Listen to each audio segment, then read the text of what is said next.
Bonjour à tous. Aujourd'hui, on se retrouve dans ce petit tuto Excel pour savoir comment figer un volet sur Excel. Donc, on a plusieurs moyens de le faire. Donc, comment figer une colonne, comment figer une ligne, je vais tout vous montrer. Bien, donc là, par exemple, on peut regarder, donc j'ai mon tableau. Mais ce qui se passe, c'est que si je descends, la ligne de tête va continuer à rester en haut. Et malheureusement, là, donc si je descends au haut, elle va disparaître automatiquement. Si par exemple je vais comme là sur la droite ou sur la gauche, elle disparaîtra automatiquement. Elle ne va pas rester figée.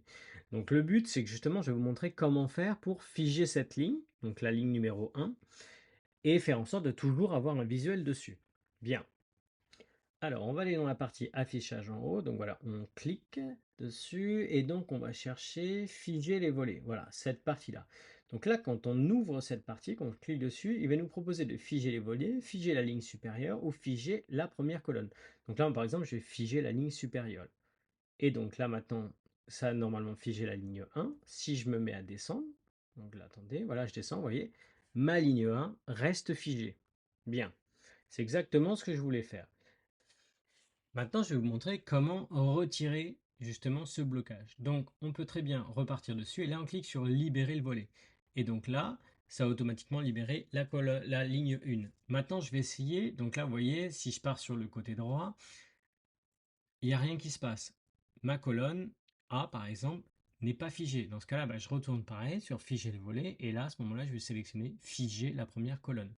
Si je fige la première colonne, que je me déplace donc sur la droite, vous voyez, ma première colonne reste figée. Donc ça marche en fait de la même chose. Que ce soit la ligne ou la colonne, il suffit simplement que vous choisissiez celle que vous voulez figer. Et là, hop, voilà. Donc là, je relibère le volet.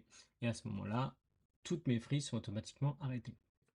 Voilà, maintenant je vais aussi vous montrer comment friser la colonne A et la ligne 1 en même temps. Donc là, on repart. Donc pour faire en sorte que ça fonctionne, on va repartir sur figer les volets, d'accord? Et là, on clique juste sur la première ligne, figer les volets. Hop, vous cliquez dessus. Et donc là, ce qui va se produire, c'est que si je descends, ma première ligne reste bloquée, d'accord? Mais si je pars sur la droite, vous voyez, j'ai la colonne qui vient avec, tout en maintenant une partie de la première ligne bloquée. Bien.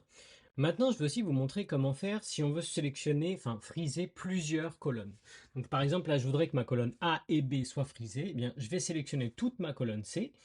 Je la sélectionne, je fige le volet. Et donc là, si je me déplace sur la droite, vous voyez que la colonne A et la colonne B ne bougent plus. Excel va automatiquement, pour figer un volet, vous devrez vous mettre sur la case d'après. D'accord? Donc si par exemple, là, je décide de me mettre sur la case D, si je voulais friser la A, B et C, je vais devoir me mettre sur la case D. Je me mets sur la case D, je frise, et donc là, si je me déplace vers la droite, vous voyez, j'ai la colonne A, B et C qui frise. Si par exemple je m'étais mis sur celle d'après, sur la E, j'aurais A, B, C, D qui serait frisé, etc. Ça marche exactement pareil pour les lignes. Si par exemple là je me mets sur la case 3, dans la logique des choses, je vais avoir la ligne 1 et 2 qui va rester frisée. Donc là, si je descends, voilà, hop, là je descends, hop. Et donc, vous voyez, j'ai la 1 et la 2 qui resteront obligatoirement bloquées. Si je m'étais mis sur la 5, j'aurais de 1 à 4 qui resteraient bloqués, etc., etc. Ça marche toujours de la même manière. Voilà, en tout cas, vous savez désormais comment figer une colonne et une ligne sur Excel. Merci à tous d'avoir regardé cette vidéo. J'espère que vous avez appris pas mal de choses. Si c'est le cas, n'hésitez pas à laisser un petit like et un commentaire, ça fait toujours plaisir. On s'abonne pour plus de contenu et on se voit bientôt pour de nouvelles vidéos. Salut tout le monde!